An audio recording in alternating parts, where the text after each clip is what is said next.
luar biasa kita bersama-sama bisa bertemu bertatap muka dengan Bro. Saya panggil Bro saja ya.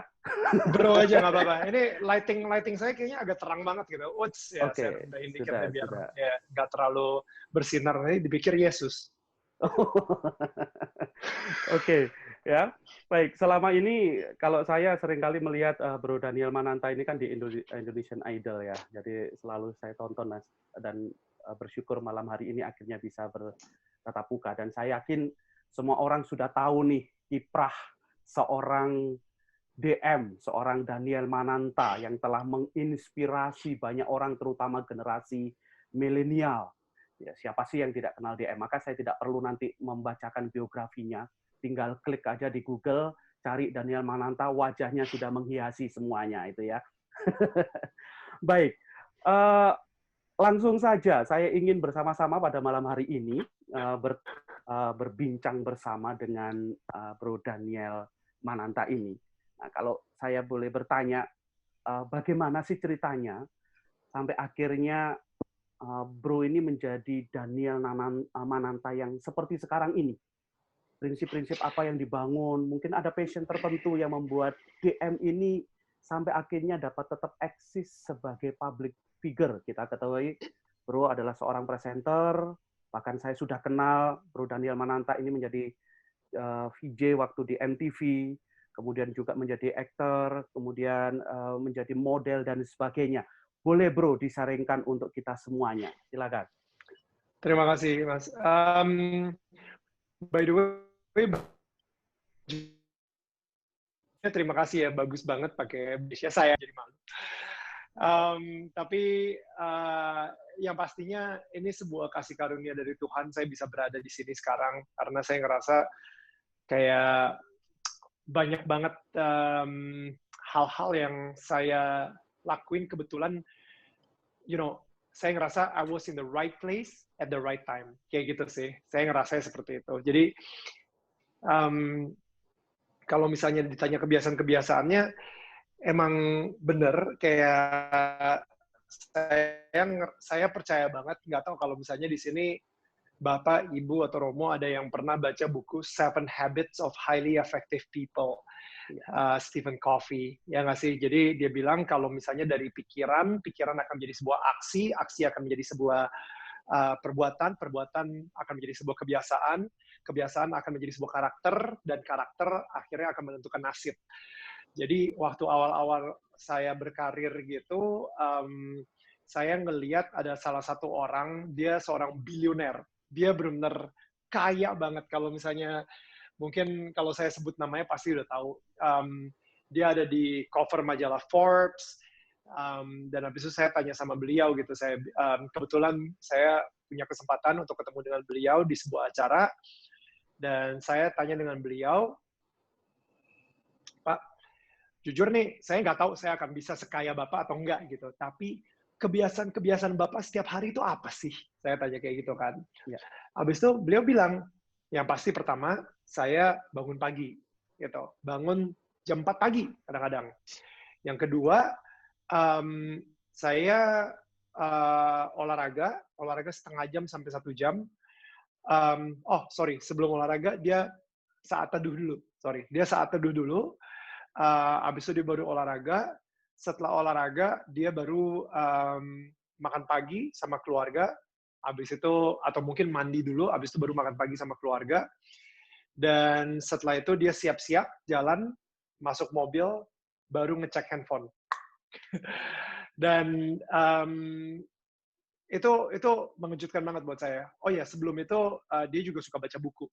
Jadi kayaknya sebelum dia olahraga, dia baca buku 15 menit dulu. Nah, dan saya tanya, itu dilakuin setiap hari? Iya, itu saya lakuin setiap hari. Dia bilang, wow, saya kaget banget. Dan mulai hari itu, saya sebisa mungkin tiap hari melakukan hal yang sama. Bangun jam 4 pagi, saya ke kamar mandi, habis itu saya lari, saya karena suka maraton, jadi saya lari, habis itu baru saya baca Injil, misalnya saat teduh, habis itu saya baca buku 15 menit, setelah itu mandi dan lain-lain, masuk mobil, baru kerja lah, baru buka laptop, ngecek email, ngecek WA, dan lain-lain gitu. Saya ngerasa kalau misalnya saya membiasakan kebiasaan tersebut secara disiplin, mungkin nasibnya belum tentu sekaya si Bapak yang tadi gitu. Cuman kesempatan saya untuk menjadi lebih makmur lagi gitu ya, mendekati dia gitu ya. Iya. Kesempatan itu jadi lebih besar gitu. Sehingga kedisiplinan itu yang saya jaga terus sampai hari ini. Saya ngerasa kalau bisa ditanya goal setiap orang itu pasti sama. Goalnya itu pengen sukses. Semua orang yang ada di sini, yang lagi nonton nih, itu semua pasti mempunyai satu goal yang sama, ingin sukses, misalnya seperti itu ya. Iya, betul. Nah, sama seperti kalau misalnya ada tim basketball gitu. Tim basket, semuanya rame-rame, mereka pengen menjadi juara. Tapi hanya satu tim yang berhasil menjadi juara. Biasanya tim yang mana? Tim yang disiplin. Ya nggak sih? Tim yang disiplin yang akhirnya berhasil menjadi tim yang ada di atas rata-rata. Sama seperti saya sendiri, saya ngerasa kebiasaan-kebiasaan, kedisiplinan, atau sistem yang sudah saya bangun untuk develop kehidupan saya setiap hari dengan baca buku 15 menit, dengan meningkatkan kedekatan spiritual saya dengan Tuhan, dengan olahraga untuk terus ngedevelop kesehatan dan secara jasmani juga, dan banyak banget semua yang saya develop ini itu akhirnya membuat saya menjadi orang yang lebih baik setiap harinya gitu. Orang gagal bukan karena tidak mempunyai tujuan. Orang gagal karena mempunyai sistem yang berantakan dan kedisiplinan yang nggak terlalu kuat. Kayak gitu. Jadi itu sih kalau misalnya ditanya gitu ya, kenapa sampai hari ini saya masih bisa eksis, saya ngerasa kedisiplinan saya itu menjaga saya, atau sistem yang telah saya buat menjaga saya untuk bisa mempunyai energi yang seperti ini. Ya. Gitu sih, Mas. Oke. Luar biasa, Bro Daniel. Tadi diungkapkan bagaimana akhirnya bisa tetap eksis. Ternyata itu bermula dari sebuah pola kebiasaan, ya kan? Jadi ada pola-pola kebiasaan yang dilakukan terus-menerus sampai akhirnya pola itu menjadi sebuah karakter. Bahkan ketika karakter dibenturkan dengan banyak hal tetap kokoh, akhirnya menjadi sebuah identity, menjadi sebuah personality dan sebagainya. Dan tadi diungkapkan jelas bahwa ternyata ada satu karakter yang sangat kuat untuk bisa menjadikan seorang DM ini sukses, yaitu soal disiplin dan juga soal bagaimana kemudian mengatur ritme itu. Tapi Bro, kalau melihat ada nggak sih tantangan yang terbesar yang Bro hadapi ketika berhadapan dengan realitas, kemudian dalam usaha Bro untuk sampai akhirnya bisa menjadi sukses ini? Apa sih tantangan yang terbesar untuk bisa mempertahankan posisi yang saat ini yang Bro jalani misalnya? Tantangan yang saya hadapin justru sekarang nih ada di otak saya sendiri. Suara-suara yang mengusik, yang kadang-kadang suka menghakimi saya, menjatuhkan diri saya, menakut-nakuti saya, membuat saya khawatir tentang masa depan. Misalnya, saya ini adalah mungkin hakim terberat gitu untuk diri saya sendiri gitu, sehingga suara-suara di kepala saya ini yang suka kayak mengintimidasi saya itu kayak, lu orang gagal, lihat deh, misalnya gitu ya, lihat deh, begitu ngomong nih, sekarang nih lagi ngomong nih, banyak nih yang left meeting, misalnya kayak gitu. Jadi kayak, tuh kan, lu nggak semenarik itu lagi, gitu misalnya. Jadi kayak, di otak saya itu, wah, ini suara ini nyala terus nih, ngomong terus nih. Saya nggak tahu apakah ini cuma saya aja, atau banyak orang yang ada di sini gitu. Tapi, suara di kepala saya ini benar-benar kayak, mengintimidasi saya sedemikian rupa, sehingga kadang-kadang untuk memulai sesuatu pun saya jadi takut. Nah, tapi saya ngerasa kalau misalnya saya mendengarkan suara itu sih saya nggak akan mulai apa-apa dan saya akan berdiam diri di dalam ketakutan tersebut gitu. Nah, justru suara itu yang ada di kepala saya ini, tantangan-tantangan itu, dan itu benar terjadi gitu. Contohnya, tahun lalu saya ngeproduserin sebuah film judulnya Susi Susanti. Saya mempunyai ekspektasi di sini, tapi ternyata dapatnya cuma segini. Nah, itu suaranya semakin kuat di kepala saya. Lihat deh, investor pasti sangat kecewa sama lo. Tuh kan, bener kan? Apapun yang lo buat, akhirnya bakal jadi gagal juga. Ternyata nih, lo membuat sesuatu, nggak semua orang suka kok. Katanya semua orang suka sama lo. Orang-orang nggak suka lagi sama lo. Suara Iya, itu iya, terus muncul gitu di kepala betul. saya. Iya, Nah, iya. sampai akhirnya saya benar-benar harus berdoa habis-habisan karena saya tahu suara itu adalah sang penuduh Hmm. setan, gitu. Iya, iya, Ya kan? Jadi iya. saya ngerasa bahwa saya di sini sedang membangun kerajaan Allah dan udah pasti setan itu nggak suka gitu dengan kerjaan saya. Udah pasti saya akan jadi target diserang habis-habisan melalui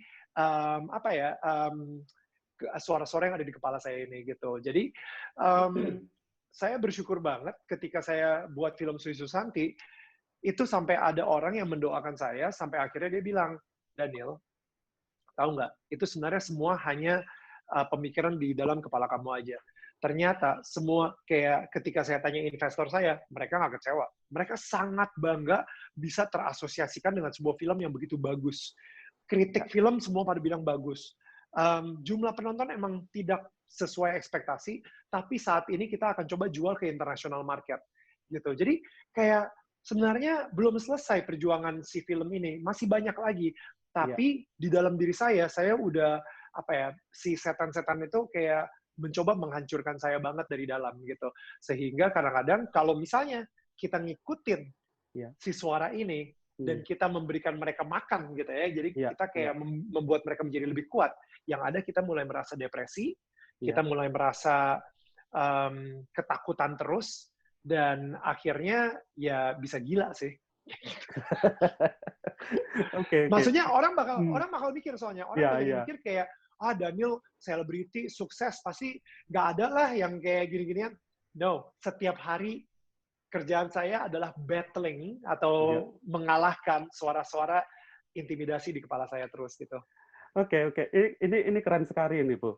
Seringkali orang menganggap bahwa tantangan terbesar itu justru di luarnya orang-orang lain yang mengatakan, tetapi tadi Bro mengatakan bahwa tantangan terbesar justru ada di otak sendiri gitu ya, dan itu yang bisa menggagalkan gitu ya. Dan tadi sangat bagus sekali di-sharingkan ternyata ya untuk bisa menjadi sukses ya harus bisa menaklukkan ini ya, supaya bisa berpikir positif dan sebagainya. Itu dia kenapa saya setiap Iya. hari harus ada waktu saat teduh tersebut gitu sama Tuhan.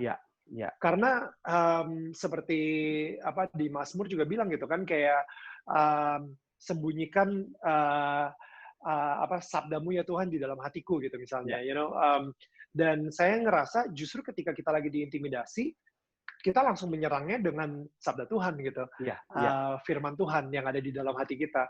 Ya itu sih, jadi akhirnya setiap hari saya cuma bisa bergantung sama Tuhan gitu, karena kalau misalnya saya melepaskan hubungan intim dengan Tuhan tersebut, yang ada saya bisa jadi gila tuh, ketakutan kan, karena nggak ada fondasi gitu. Ya, artinya tetap harus mengandalkan Tuhan dalam sebuah kehidupan kita itu ya. Oke, Bro Daniel. Nah, lanjut Bro.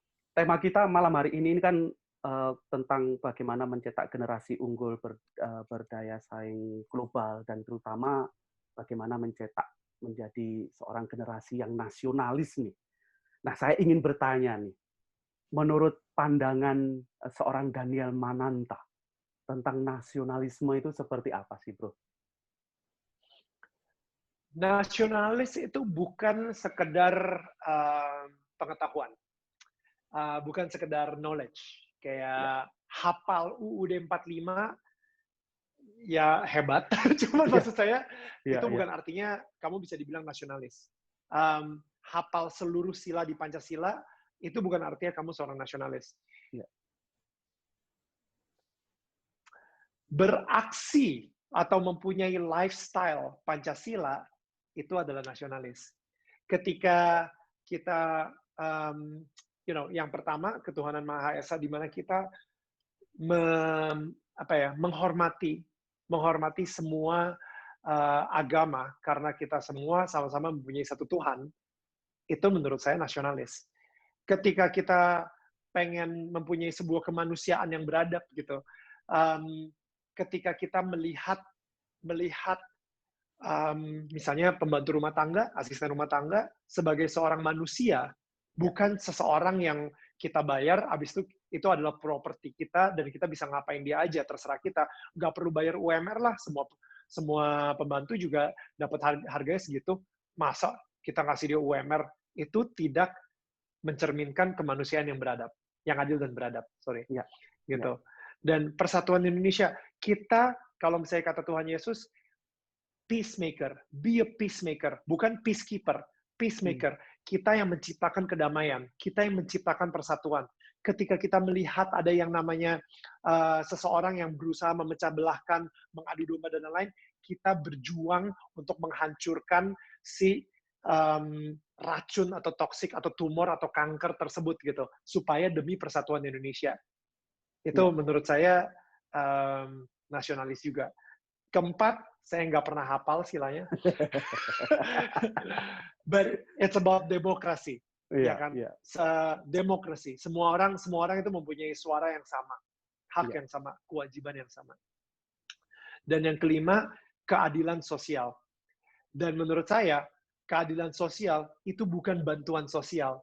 Saya suka banget kalau misalnya Pak Ahok dulu, dia sering ngomong banget ini, keadilan sosial bukan bantuan sosial. Kalau misalnya bantuan sosial, kita malah semakin memiskinkan orang. Keadilan sosial, semua orang rata harus mempunyai hak dan kewajiban yang sama. Itu keadilan sosial. Dan menurut saya itu luar biasa banget gitu. Kalau misalnya kita, dengan keadilan sosial ini, kayak bayangin ya, kalau misalnya semua orang bisa mempunyai pemikiran keadilan sosial, aduh, gap antara yang miskin dan yang kaya itu mungkin semakin mengecil gitu.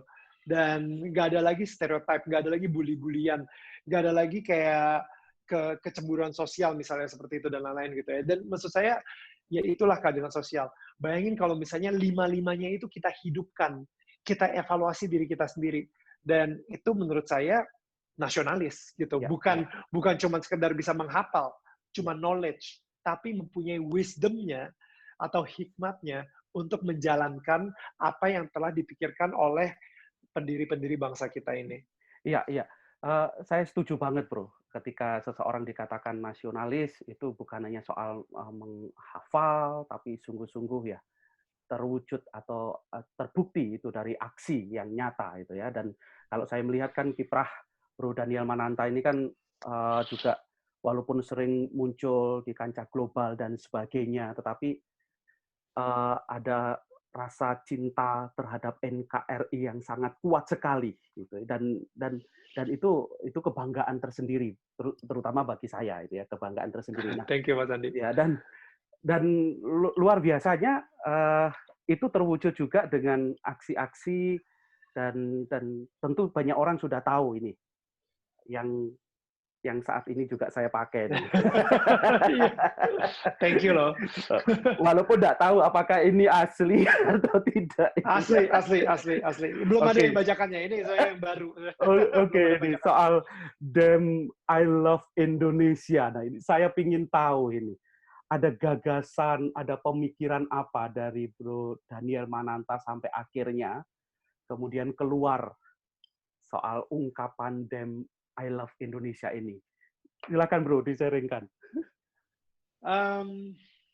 Saya pernah, nggak tahu ya, Mas Andi, kalau misalnya saya boleh tanya nih, pernah pacaran jarak jauh nggak, Mas? Antara kita aja. Pernah. Yang lain nggak perlu tahu. Pernah nanti ya? Dilanjutkan. Maksudnya kayak gini, saya juga pernah pacaran jarak jauh sama Indonesia. Ketika saat itu saya kuliah, sekolah dan kuliah di Australia, saya meninggalkan Indonesia selama 7 tahun. Tapi ketika saya balik, itu saya ngerasa, gila, kangen banget sama Indonesia. Kayak makanannya saya rindu, kemacetannya pun bisa saya rindu, upacara bendera pun saya rindu. Saya sampai harus ke KBRI di Australia untuk ikutan upacara di 17 Agustusannya. Jadi ketika saya balik ke Indonesia, saya ngerasa kultur atau budaya Indonesia itu indah sekali. kacamata saya bukan lagi kacamata orang Indonesia, tapi kacamata orang Australia gitu, yang lagi Iya, ngeliat iya, Indonesia lagi gitu. iya, Nah, jadi ketika saya ngelihat hal tersebut, dan saya kebetulan mendapatkan kesempatan sebagai seorang public figure, um, saya ngerasa saya ingin menginspirasikan gitu, mungkin kepada generasi muda supaya bisa mencintai negara ini sama seperti saya bisa menikmati lah budaya negara ini. Dan akhirnya iya, muncullah si brand Damn I Love Indonesia. Dan jujur mungkin itu adalah pionir kali ya, karena belum banyak brand-brand yang berani menggunakan kata Indonesia sebagai brandnya. Karena saat itu orang-orang mikirnya, ya baju Indonesia nggak mungkin mahal, pasti iya, murah iya. gitu. Tapi kita berani buka di mall, kita berani buka dengan harga yang cukup medium price gitu ya, bersaingnya sama sama apa brand-brand kayak di luar. Dan akhirnya apa ya? Akhirnya di situ orang lebih mikir kayak, ya deh, saya mau mengapresiasi karya anak bangsa, dan muncullah si brand The Mall of Indonesia ini. Dan sampai sekarang ini saya bersyukur banget kita